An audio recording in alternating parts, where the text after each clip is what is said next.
Hello,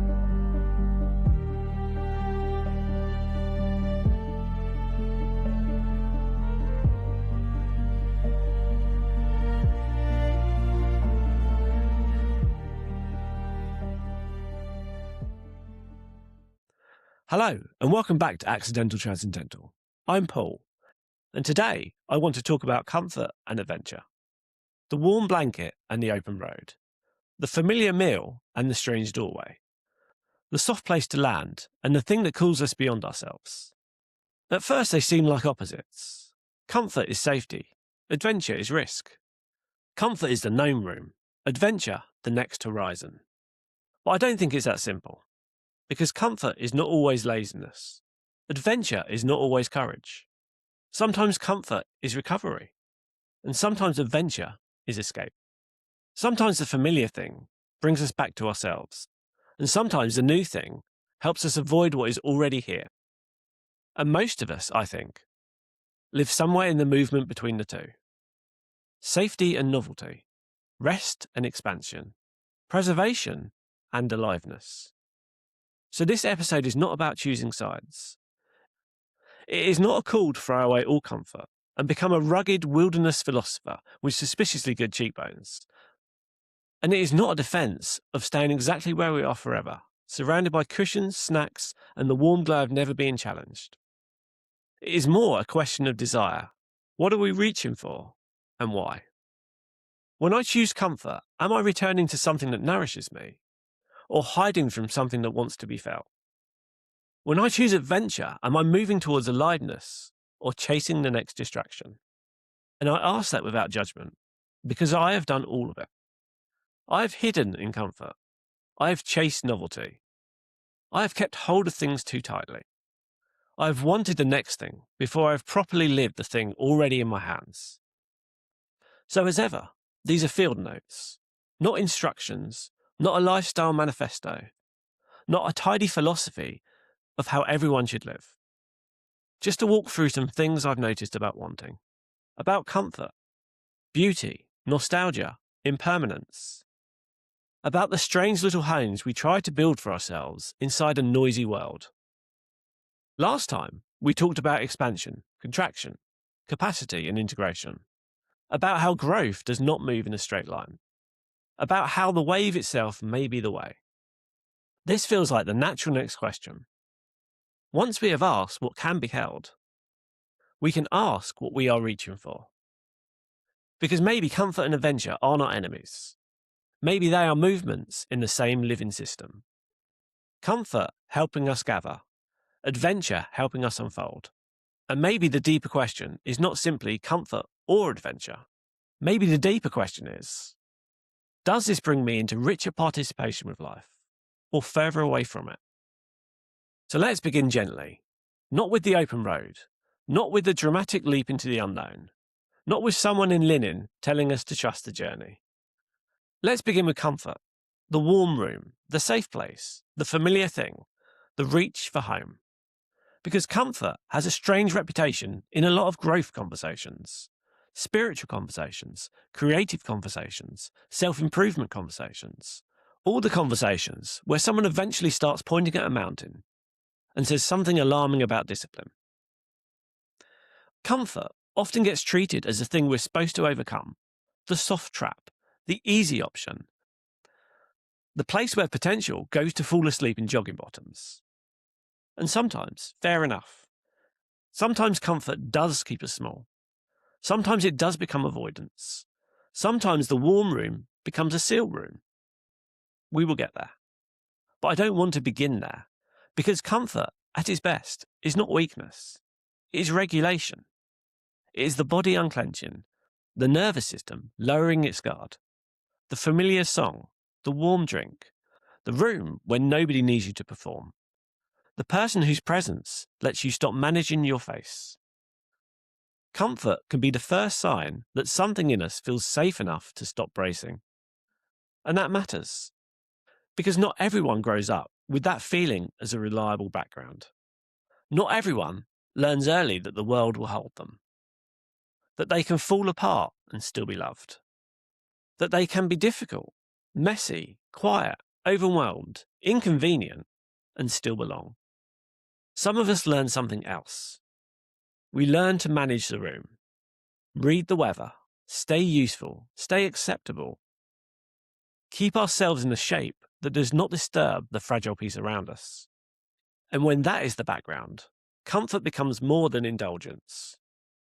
It becomes home-seeking, a reach towards safety, warmth, coherence, a sense that something larger than us is not about to withdraw. I think that is why the little under-the-table story has stayed with me for so long. I've told it before, so I won't reopen the whole thing here.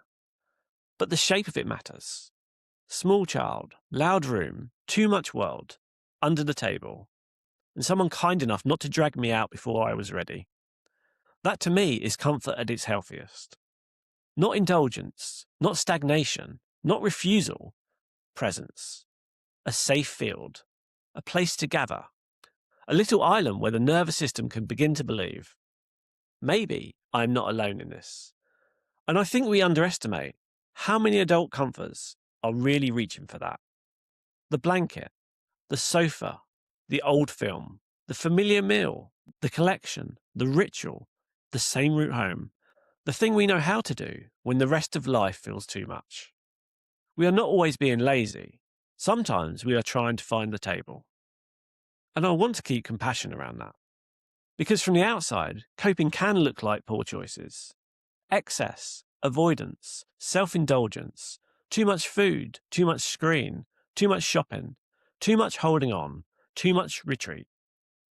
And sometimes, yes, those patterns become harmful. Comfort can numb us. It can shrink us.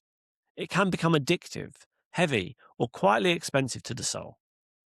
But before we judge the shape of coping, it helps to understand the reach inside it. The person may be trying to soften pain, trying to regulate, trying to feel less alone, trying to build a temporary home from whatever materials they can find. That does not make every comfort healthy. It does not mean every coping mechanism should be protected forever. But it does mean survival deserves respect. Because comfort is not the opposite of growth. Often comfort is what makes growth possible. You do not coax a frightened system back into life by shaming the shelter. You sit beside it, you wait, you let safety become real in the body. And then, perhaps, the next step becomes possible. So the real question is not, is comfort good or bad? The question is, what kind of comfort is this? Is this comfort helping me to return to life, or helping me disappear from it? Is this a place to gather, or a place I never leave? Is this shelter, or has it become hiding? Because comfort is not the enemy, but comfort can become complicated. The thing that helps us come home to ourselves can also become the thing that keeps us from crossing the threshold again. The thing about comfort is that it often begins kindly. It gives us somewhere to rest, somewhere to remember ourselves, somewhere to feel a little less scattered. But if comfort starts carrying more weight than it was ever meant to carry, it can slowly become something else. A record is not always just a record. A photograph is not always just a photograph. A book is not always a book. A box of old games, old letters, birthday cards, ticket stubs, and strange little objects that would look like nonsense to anyone else is not always just clutter. Sometimes these things are external memories, emotional anchors, small pieces of life we are trying not to lose. And I understand that very much. For a long time, I think I built little forests of feeling all around me. Records, photographs, retro games, books, objects, tiny emotional landmarks. A way of walking through my own room and touching pieces of myself I could not always feel directly. And those things helped. When connection feels uncertain, objects can feel loyal. When life feels unstable, collections can feel coherent. When the present feels lonely, nostalgia can open a doorway back to some warmer, simpler, more held version of the world, even if that version was never quite as simple as memory makes it. That is a strange thing about nostalgia. It can be beautiful, tender, healing even, but it can also edit. It warms the colours, softens the edges, removes the boredom, fear, awkwardness, loneliness, and unprocessed ache that were also there at the time. And then we don't just miss the past. We miss a version of the past that never fully existed. Or perhaps we miss what the past seemed to promise. Safety, belonging, continuity, home. I felt that very strongly as a child. After my parents divorced, some part of me kept hoping for a reset.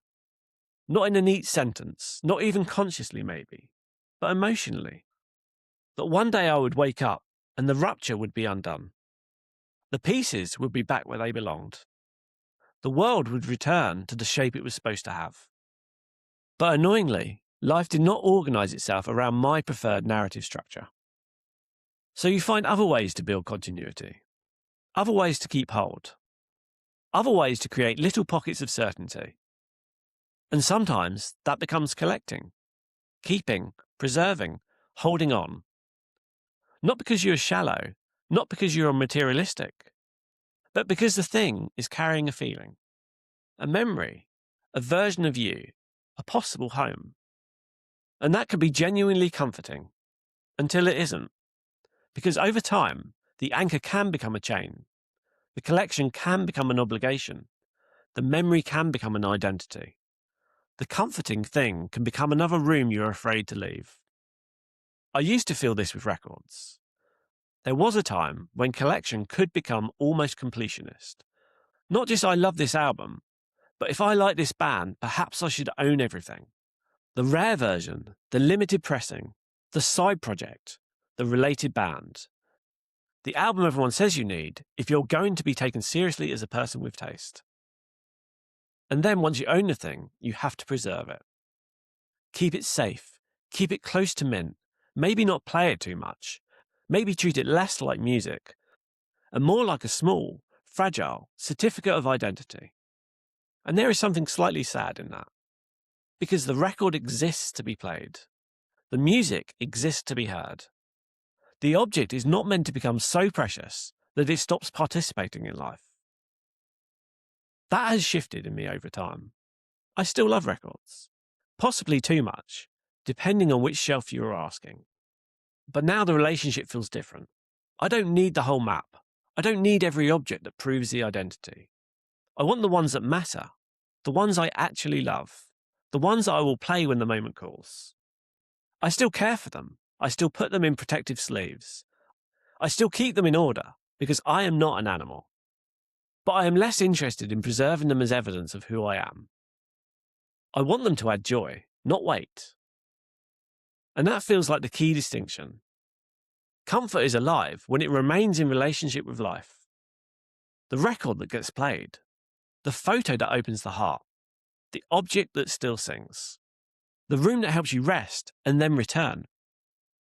But comfort becomes compression when it cuts us off from life, when it keeps us preserved in an old version of ourselves, when it says you cannot move until you carry everything with you. At that point, putting something down does not feel like tidying. It feels like loss. It feels like betrayal. It feels like admitting that a version of you is over. And sometimes we are not ready for that. Sometimes the object is still doing a job.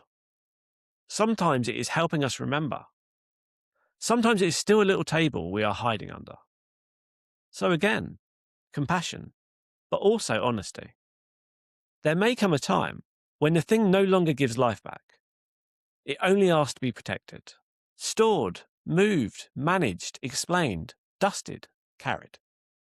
And then the comfort has become compression. The thing that once helped us feel more like ourselves may now be taking up the space where more of us wants to arrive. That has happened for me.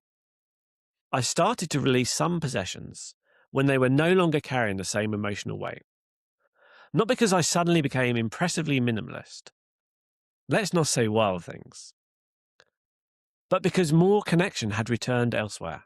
More meaning had returned. More life had returned. And when more of the real thing returns, some of the substitutes can be thanked and put down. Not shamed, not violently discarded, not treated as evidence of a lesser form of self. thanked, honoured, released where release is possible, kept where keeping still feels alive. So maybe the question becomes, is this still shelter, or has it become storage? Is this still comfort, or has it become compression? And this same pattern does not only happen through objects. It happens through reward. The quick hit, the easy state shift, the little burst of relief that changes the feeling for a moment, without really feeding what is hungry underneath. So comfort can become compression through things, objects, collections, nostalgia, preservation, the bits of ourselves we are trying to keep safe by keeping them close. But comfort can also become compression through reward. Quick reward, convenient reward, low effort reward. The kind that changes a state just enough that we don't have to feel what was underneath for a while. This is where I keep coming back to a phrase I've had floating around for a while. Fast food dopamine. Not because fast food is uniquely evil. Not because I'm about to become one of those people who looks directly into the camera and tells you that the real problem with modern life is that nobody eats enough lentils. Although obviously lentils have their place, I assume, somewhere. But as a metaphor, fast food dopamine feels useful. Because a lot of modern comfort works like that. Immediate, designed, convenient, compressed.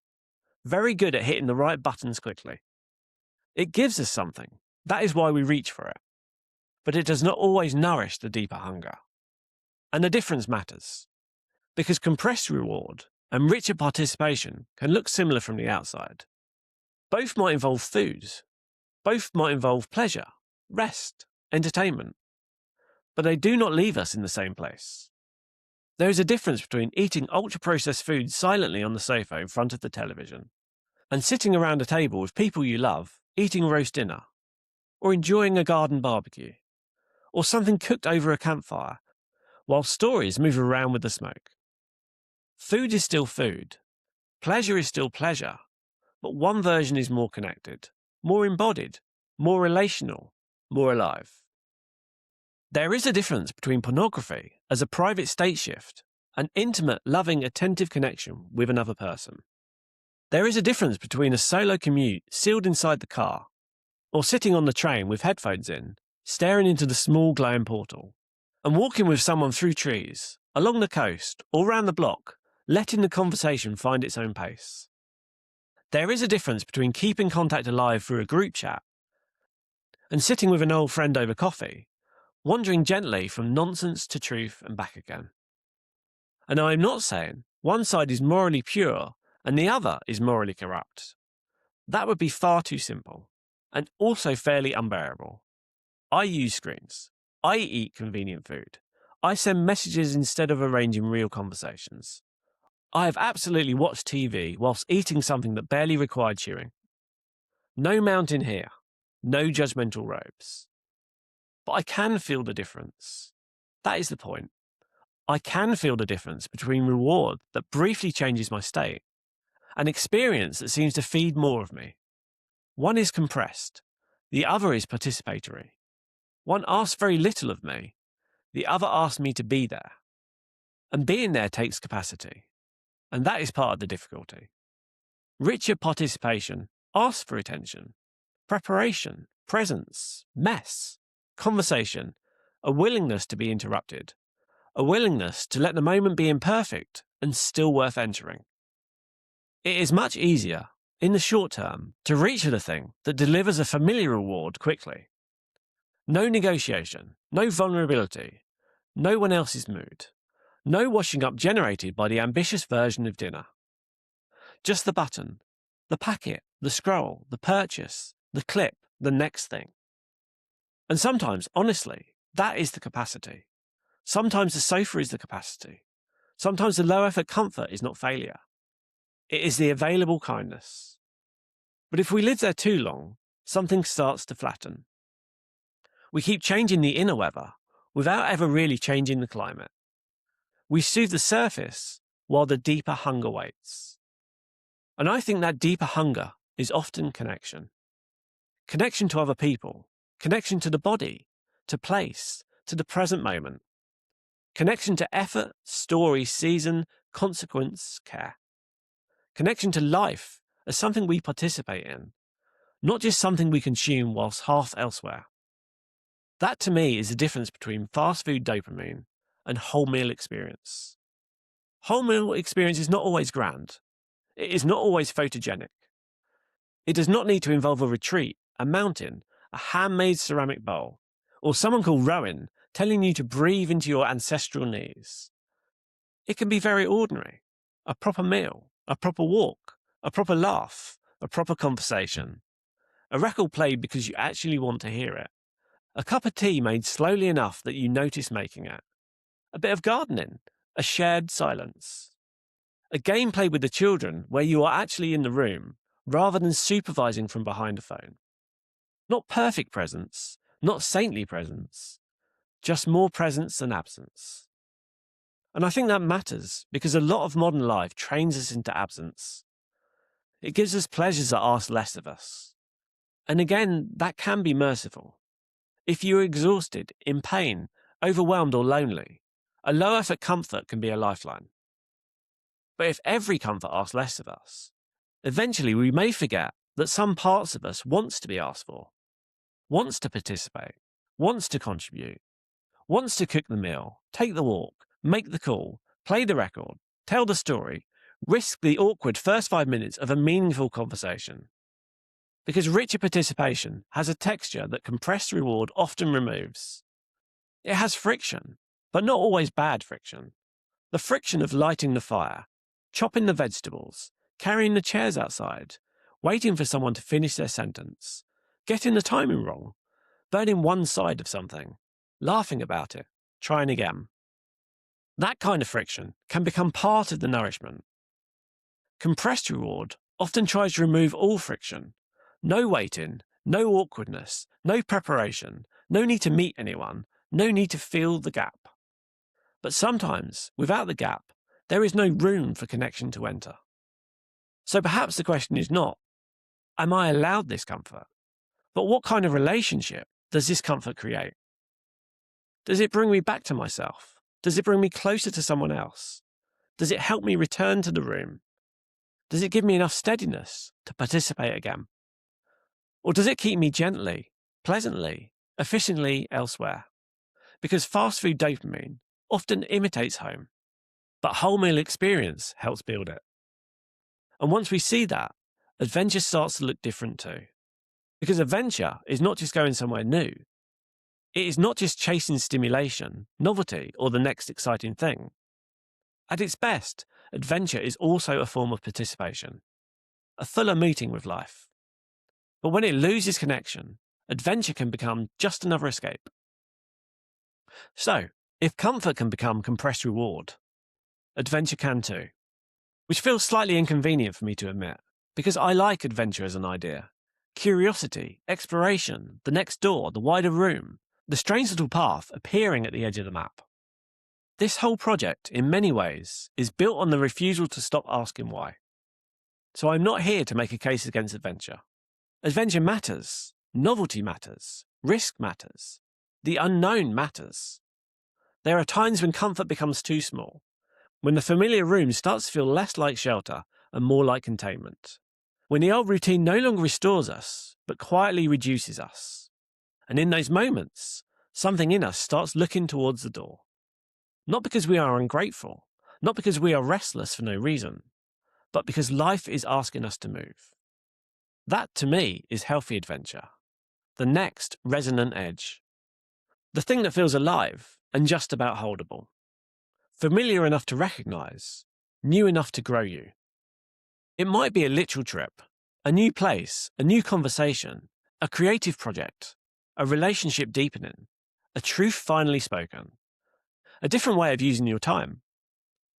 A small brave step into a life that feels a little more honest than the one you were repeating yesterday. Adventure does not have to be dramatic to be real. It does not need a passport. It doesn't need a mountain. It doesn't need a cinematic drone shot of someone standing at a cliff edge in expensive outdoor clothing.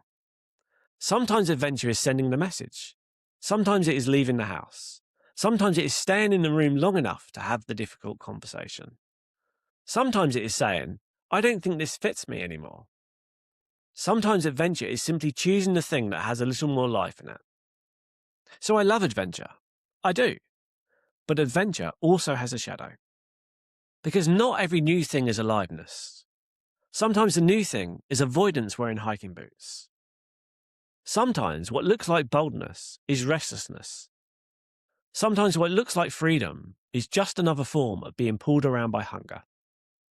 The next thing, the next plan, the next trip, the next purchase, the next version of yourself, the next event everyone says you absolutely cannot miss. And this is where modern life becomes very clever, or very irritating. Possibly both. Because we live in a world that is extremely good at manufacturing urgency. Limited time, last chance, only a few left. Everyone's talking about it. You need to be there. You need to see this. You need to own this. You need to become this before everyone notices you haven't. And suddenly, adventure stops feeling like a call from within and becomes pressure from outside. FOMO, fear of missing out. A very small phrase for something that can become genuinely exhausting. Because what are we afraid of missing? The event, the memory, the belonging, the story other people will tell afterwards, the version of ourselves that would have said yes. I think FOMO is especially powerful when we are younger, or less settled, or less coherent in our own rhythm. When we do not yet trust that life can be full without being full of everything. So we try to keep up with friends, with family, with trends, with the group, with the pace of people whose bodies, responsibilities, capacities, resources, and nervous systems may be completely different from our own. And what looks like adventure from the outside may actually be overextension. The meal out, the weekend away, the party, the festival, the extra plan after the already full plan. The social thing that sounds lovely in theory, but in practice may require 3 to 5 working days of emotional recovery and a formal apology to your lower back. Again, not because the thing is bad, not because joy is bad, not because socializing is bad, but because adventure has to meet capacity. A brave step that ignores the body is not automatically freedom. Sometimes it is just a more exciting route to collapse. And I say that as someone who has learned this slowly, reluctantly, with a range of aches, fogs, crashes, and why did I do that mornings, providing educational support. Adventure can expand life, but only if the system can integrate it. Otherwise, novelty becomes noise, excitement becomes pressure, fun becomes recovery debt, and the open road becomes another thing to survive. That, I think, is the strange reversal. Comfort can become compression when it cuts us off from life. Adventure can become compression when it cuts us off from ourselves. When we chase the new thing so quickly that we never properly arrive anywhere. When we collect experiences the way we collect objects. When we turn a life into a checklist of impressive moments rather than a field of participation. And comparison plays its part here too. Because other people's adventures can look very convincing from the outside. The holiday photo, the big night out, the group gathering, the new project, the dramatic life change, the spontaneous yes. But we don't always see the cost, the overwhelm, the debt, the argument, the exhaustion, and the body quietly whispering, that was beautiful, but please never do that to me again without warning. And sometimes, to be fair, the cost is worth it. Sometimes the festival is worth the recovery. Sometimes the big day out is worth the tiredness. Sometimes the leap is exactly the medicine. But I think it helps to be honest about the exchange. Not all discomfort is bad. Not all ease is good. Not all risk is growth. Not all safety is stagnation. The question is subtler than that. Is this adventure calling me towards a fuller life, or pulling me away from the life I am already struggling to feel? Is this the next resonant edge, or just the next available distraction? Will this leave me more connected, more awake, more in relationship with myself, with others, and the world? Or will it leave me scattered, depleted, and privately resentful, that I said yes to something that my body had already quietly declined? These are not always easy questions. Sometimes we only learn by going too far. Sometimes we only discover the edge because we stumble over it wearing the wrong shoes. But over time, perhaps, we begin to feel the difference. There is adventure that expands from the center, and there is adventure that runs from it. One feels like life inviting us wider. The other feels like restlessness refusing to sit still. And of course, there are moments when friction is part of the movement. Sometimes churn comes before clarity. Sometimes pressure has to build behind the dam before something finally shifts. But that is a larger pattern we will probably return to another day. For now, I just want to keep the smaller daily question in view. Is this movement bringing me into life or away from it? Because adventure is not always aliveness, but aliveness does often ask for adventure. And in a world full of manufactured urgency, edited lives, limited offers, upgrade paths, and glittering invitations to become someone slightly more impressive, we may need to become more careful about who or what is doing the inviting. Because desire is shaped, prompted, marketed, mirrored back to us through 1,000 images of lives we are told we might be missing. And that brings us to the edited mirror of desire, the way the world keeps teaching us what to want. Desire does not arise in a sealed room. It is shaped, prompted, mirrored, marketed. We do not simply wake up with a pure, untouched list of wants. We wake up inside a world that is incredibly good at telling us what we might be missing. A better chair, a better body, a better kitchen, phone, holiday, personality, a better morning routine. A better version of ourselves who definitely owns matching storage containers and has somehow solved email. And I don't say that as if I'm immune to it. I am very suggestible around a nice desk setup. Or lighting, or stationery, or anything that whispers, buy me and your life will become more coherent. Which is rude, because sometimes it nearly works. But only nearly. Because the object can help, the environment can matter, the room can support us, the tool can make the work easier. But there is a difference between improving the shape of your life and believing that the next purchase will finally make you feel like the person you are trying to become. That is where marketing becomes powerful. It does not only sell things, it sells completion. It says you are almost there, one object away, one upgrade, one aesthetic, one subscription away, one perfectly chosen item away from becoming the person who would naturally live the life you are imagining. And modern life is full of this. Adverts, promos, recommendation, limited offers, suggested products, suggested upgrades, suggested identities. Everyone wants a little slice of our attention. Even after the smallest transaction, somebody wants a review, a rating, a survey. And no, I do not especially want to spend my remaining time on Earth filling in a questionnaire about my emotionally neutral experience of ordering batteries.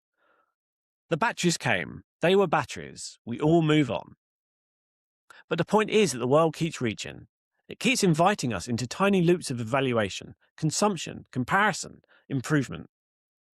And after a while, it can become harder to tell what we actually want from what we have been trained to notice.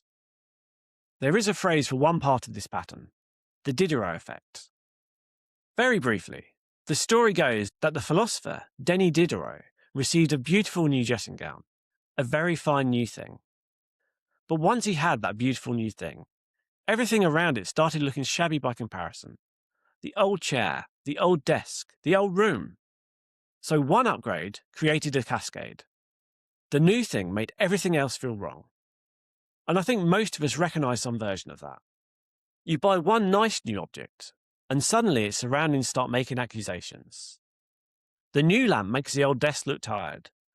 The new sofa makes the old rug look wrong. The new trainers make the rest of you appear to be letting the team down. And suddenly, comfort has become an upgrade path. Not because the object is bad. Again, I am not here to declare war on lamps. Some lamps are doing excellent work. But because the desire does not stop at the thing, it spreads. It starts reorganizing the room around itself. And sometimes it starts reorganizing the self. This is why whole room aesthetics are so powerful. The perfect living room, the perfect workspace, perfect wardrobe, the perfect kitchen, perfect version of domestic serenity in which no visible cables exist and nobody appears to own post. These images are seductive because they offer more than design. They offer atmosphere, order, taste, belonging, a life without friction. And who wouldn't want that? If your actual life contains laundry, cables, crumbs, half-finished projects, badly behaved drawers, children's shoes, mysterious chargers, and one object on the stairs that everyone has walked past for 3 days, then a clean image of an ordered life can feel like a portal. But it is still an image, a compressed life, a framed life, a room without the full human weather in it. And this does not only happen with objects, it happens with people. We look at other lives, online lives, public lives, successful lives, attractive lives, lives with better lighting, better angles, and apparently fewer unwashed mugs. And we start comparing, not always consciously, sometimes just as a background ache. A quiet sense that somewhere, somehow, other people have understood how to live properly. And we are still fumbling around in the settings menu. This is one of the problems with the edited mirror. It does not simply show us what others have. It suggests what we lack. The holiday photo suggests our life is too small. The gym photo suggests our body is not disciplined enough. The career update suggests we are falling behind. The family picture suggests everyone else is more harmonious. The beautiful home suggests we have failed at surfaces. And again, none of those things are inherently wrong to share. Beauty is not the enemy. Celebration is not the enemy. Wanting a nicer room, a healthier body, a meaningful trip, a more coherent life is not the enemy. The distortion comes when edited fragments becomes the measuring stick for an unedited life. Because we do not see the whole thing. We see the angle, the chosen moment, the 10 seconds when the room was tidy, the smile after the argument, the holiday after the exhaustion, the success after the mess. We see a life compressed into signal, and then compare it to our full, inconvenient, uncompressed experience. No wonder desire gets confused. And celebrity adds another layer on top of this, because humans have always learned by looking towards others. We mirror, we imitate, we notice people who seem to carry something we admire: courage, beauty, skill, confidence, style, freedom. There is nothing wrong with that. Hero mirroring is part of how culture moves. We see someone embody a possibility, and some part of us says, oh, that exists. That might be possible. But modern celebrity distorts the scale. The loudest signals become enormous. The most visible people start to feel like the most important people. The most mirrored lives starts to feel like the lives most worth becoming. And that is not always true. Visibility is not the same as value. Fame is not the same thing as wisdom. Attention is not the same thing as meaning. But when a signal is repeated loudly enough, polished beautifully enough, and attached to enough desire, it starts to shape the imagination. We start borrowing wants, borrowing aesthetics, borrowing ambitions, borrowing dissatisfaction. And perhaps that is one of the strangest features of the modern world. We can end up homesick for lives we never actually wanted. Lives that were only presented to us often enough, attractively enough, that we began to feel like they were missing pieces. So I think desire deserves gentleness, not cynicism, not constant suspicion. I don't want to live in a permanent state of, yes, I see through everything.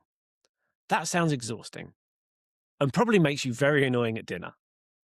But a little discernment helps, a little pause, a little inner question. Is this mine? Not, is this impressive? Not, would other people understand why I want this? Not even, is this good? But, is this mine? Does this desire come from life moving through me, or from a comparison I have absorbed? Does this bring me closer into richer participation, or help me perform a life I think I should want? Does this comfort actually comfort me? Does this adventure actually call me? Does this object, event, upgrade, plan, or possibility deepen my relationship with life? Or does it simply quiet, for a moment, the fear that I am missing something? And the answer may be mixed. Most human things are mixed. A new object can be genuinely useful and slightly identity-soothing. A trip can be genuinely alive and slightly FOMO-driven. A beautiful room can support the nervous system and still whisper, "Please let me be the sort of person who lives like this." That is fine. We do not need perfect purity of desire. That would be another impossible standard. But we can become more honest, more attentive, more willing to notice the flavour of the want. Because if the desire has been shaped by noise, the work is not to stop wanting. The work is to turn the volume down enough to hear what is actually calling. And often, when the volume drops, something quieter appears. Not always the shinier thing, not always the newer thing, not always the more impressive life.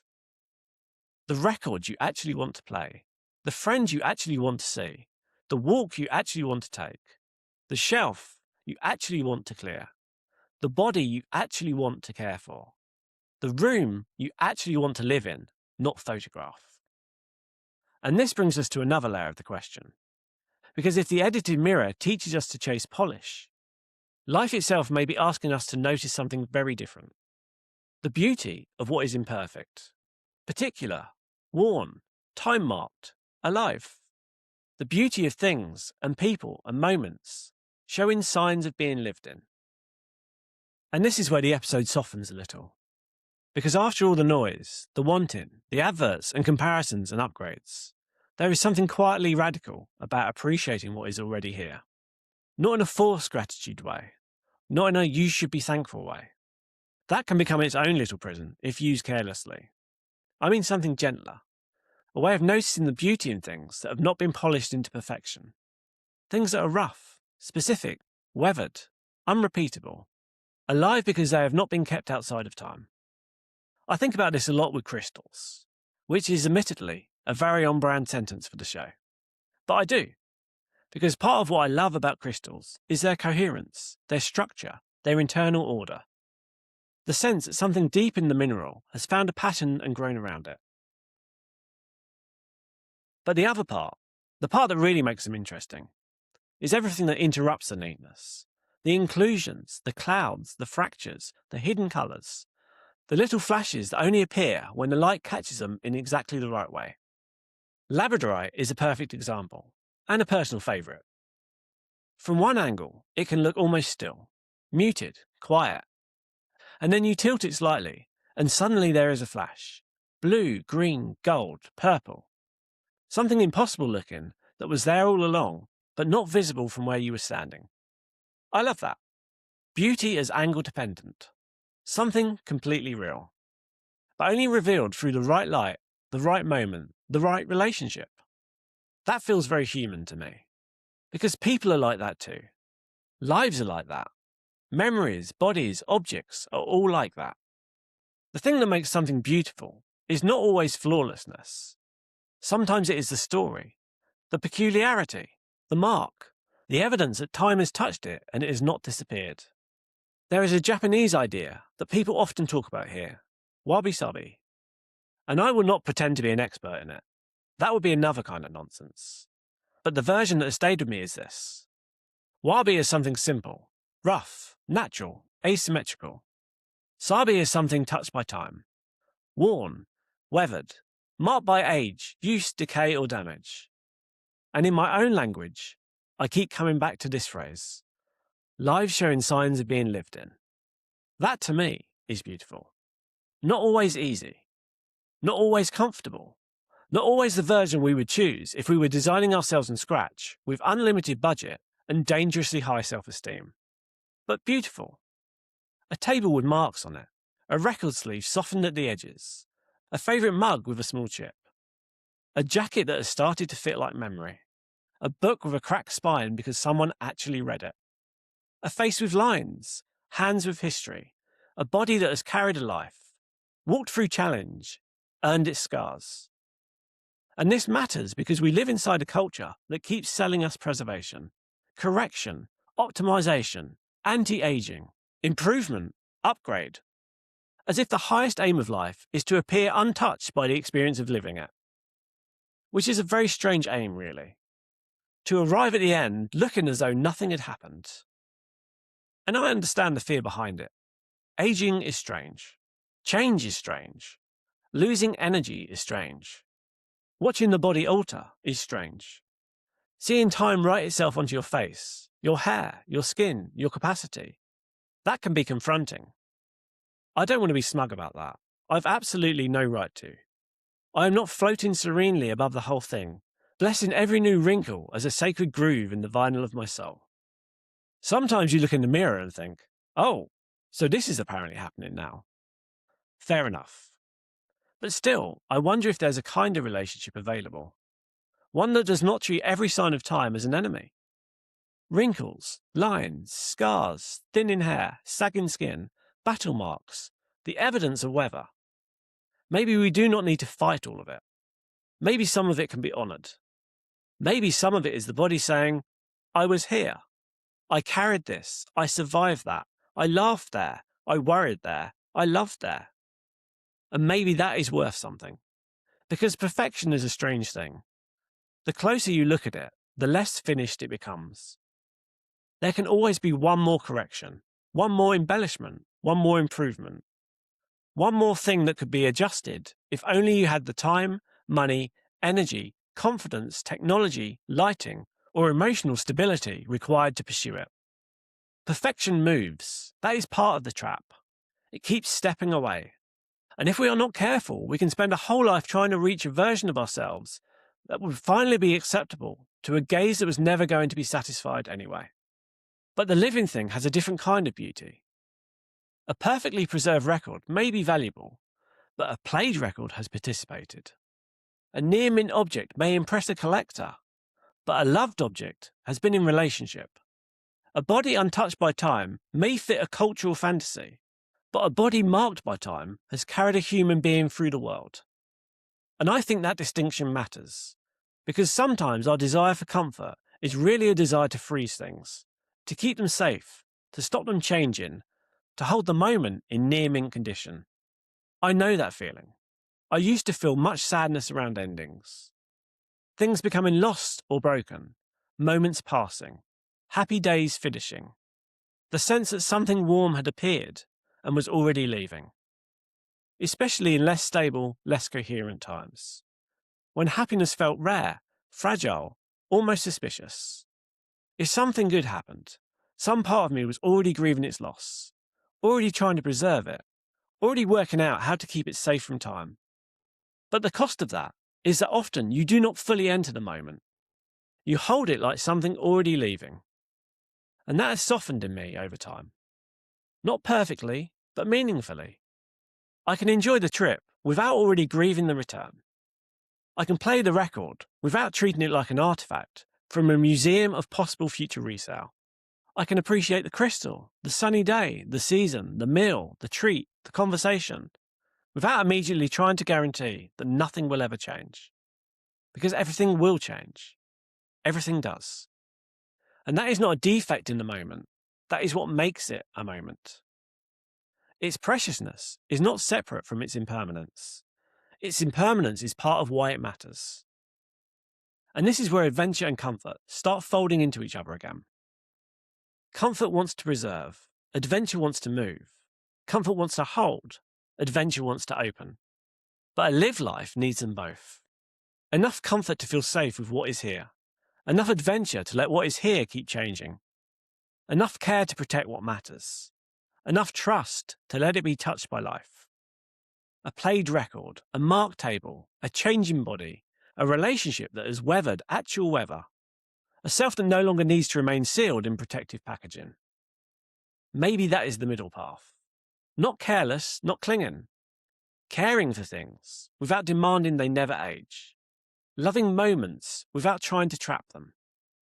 Honouring the past without asking it to become home forever. And perhaps when we stop demanding perfection, we may find that what we actually wanted was not the flawless thing. It was the living thing, the textured thing, the particular thing, the thing with enough story in it to recognise ourselves. A life showing signs of being lived in. And that brings us back to the deeper shape of the episode. Because comfort and adventure are not simply opposites. They may be two movements in one larger pattern, two poles on the spectrum that, if we look close enough, may begin to fold. And this is where I want to bring in a slightly stranger idea. Not too heavily, not with diagrams, although obviously part of me would like a diagram. But there is an image I've played with before that I think belongs here, the Magenta Fold.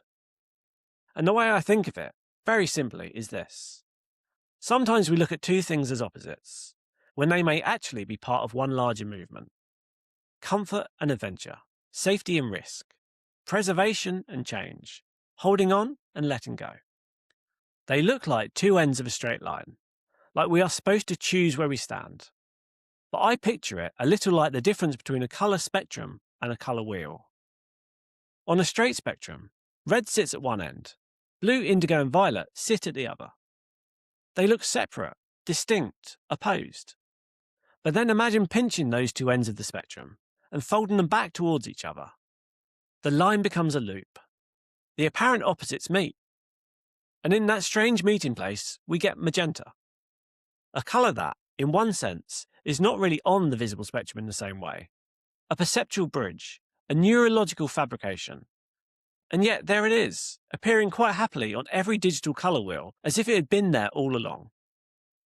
That is the image I like. The straight line becoming the circle. The opposition becoming a flow. No clean beginning, no final end. Just location within a living pattern. So maybe comfort and adventure are like that too. Comfort can become stagnation if it never opens.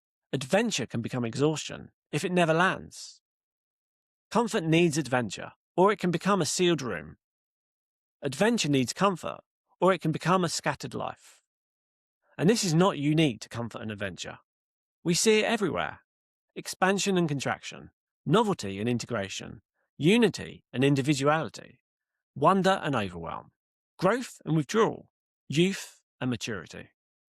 Each pair can look like a conflict, but often, if we stay with it long enough, we begin to see a rhythm, a flow, a cycle, a living relationship. That, to me, is what the Magenta Fold points towards. The moment where a polarity becomes a battle and starts revealing itself as movement. Comfort is not the enemy of adventure. Adventure is not the defeat of comfort. Comfort helps life gather. Adventure helps life unfold. And of course, we can distort both.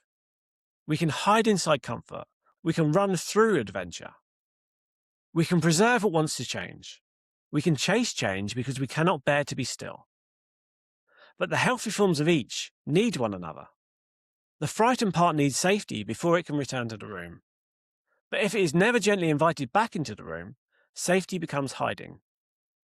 The person reaching for a new life needs courage to step beyond what is known. But if they never learn to rest, to integrate, and be held by what they find, courage becomes escape. So maybe the question is not, which side am I on? Maybe the question is, where am I in the movement? Do I need to gather, or do I need to unfold? Do I need shelter, or invitation? Do I need rest, or a brave next step? Do I need to protect what matters, or stop protecting something that is ready to live? And this links directly back to the wave we explored last time. Expansion opens the door. Contraction checks the foundations. Capacity asks what can be held. And integration builds the room. Here, perhaps, comfort lets the room become home. And adventure opens the next door. Not as a rule, not as a tidy system we can apply with a clipboard, but as a way of orienting, a way of asking, what is life doing here? Because sometimes we misread the moment. We think we need adventure when what we really need is rest. We think we need comfort when what we really need is movement.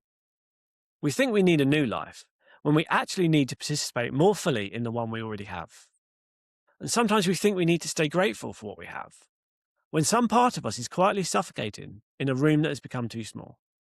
So discernment matters, not rigid discipline, not constant self-analysis, not turning every desire into a committee meeting with your nervous system and 3 imagined therapists. Just a little honesty, a little attention, a little willingness to feel the flavour of the pull. Is this desire warm? Is it hungry? Is it frantic? Is it alive? Is it numbing? Is it inviting? Is it trying to bring me back to life or away from it? And often the answer may not be clean. That is fine. Most of us are not clean little philosophical instruments. We are mixed, layered, contradictory, hungry, hopeful, tired, curious, a bit ridiculous, and somehow still trying. So perhaps the point is not to perfectly categorize every desire. Perhaps the point is to become less easily dragged around by them.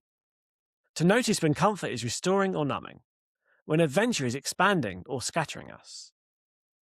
And from there, we can begin to feel the difference between something that merely changes our state and something that deepens our participation. Because I think that is a real thread running beneath all of this. Participation. Not just consuming the world, not just collecting it, not preserving it, upgrading it, escaping it, but participating in it. Playing the record, cooking the meal, taking the walk, having the conversation, letting the body age, letting the room be lived in, letting the moment be imperfect and still entering it fully enough to be changed by it. That to me feels like the richer path. Not always the easier one, not always the shinier one, not always the one that gives us the quickest relief, but the one that seems to feed us more. And perhaps that gives us a simple lens to carry forward. Alive comfort restores. Dead comfort numbs. Alive adventure expands. Dead comfort distracts. That may be too neat, but it feels useful enough to walk with. Because every alive comfort does not ask us to disappear. It helps us return. And every alive adventure does not ask us to abandon ourselves. It helps us become. Both at their best bring us closer to life. Both at their worst pull us away from it. And perhaps that is where desire starts to become clearer. Not when we stop wanting, not when we finally become immune to marketing, nostalgia, FOMO, perfectionism, comparison, snacks, stationery, and the dangerous promise of a better lamp. That may well be asking too much. But when we start asking whether this want, this comfort, this adventure, this next thing is helping us participate more fully in the life that is actually here. And that feels like the place to bring this home. Not with a final answer, but with a softer question. What would help me participate more fully now? So maybe this is where this episode wants to land. Not with comfort defeated, not with adventure crowned, not with a neat answer about how to live, but with a quieter question. What helps me participate more fully now? Not in the imagined future where everything is calmer. Not in the perfected life where the house is finally sorted, the inbox is empty, the body is behaving, and no one has placed that mysterious object on the stairs for everyone else to walk around until the end of time. Here, now, in your actual room, in your actual body, in your actual life. Because this is where desire becomes honest. Not in the advert, not in the nostalgic version of the past, not in the edited image of someone else's life. Here, in the moment we can actually touch. And so much of the modern world pulls us somewhere else. Forward into hunger, backward into longing, sideways into comparison, downward into noise. The present moment becomes a waiting room, a slightly inconvenient place we pass through on the way to the real life we are still trying to assemble. But life is not waiting somewhere else. It is here. It is now. In the meal we are actually eating, the record we are actually playing, the walk we are actually taking, the person we are actually speaking to, the body we are actually living in, the room that is not perfect, but is still ours. And perhaps comfort and adventure both become healthier when they return us to that. Comfort, at its best, brings us home to the moment. Adventure, at its best, opens the moment wider. One helps us gather, the other helps us unfold. One says rest here, the other says let's go take a look. Desire is not the enemy. Desire is movement, information. The little inner reaching that says, something matters here. So the work is not to stop wanting, it is to listen more deeply, to ask what the want is really reaching for, and whether we can meet that longing in a way that brings us more into life rather than less. So perhaps the question was never simply comfort or adventure. Perhaps the question was, what helps me belong more fully to the life that is actually here? What helps me taste it? What helps me enter it? What helps me participate more deeply? Because maybe the richest life is not the one with the most comfort, and it is not the one with the most adventure. Maybe the richest life is the one we are present enough to actually live. Thanks for listening. I've been Paul. Stay curious, stay humble, and never stop asking why. See you next time.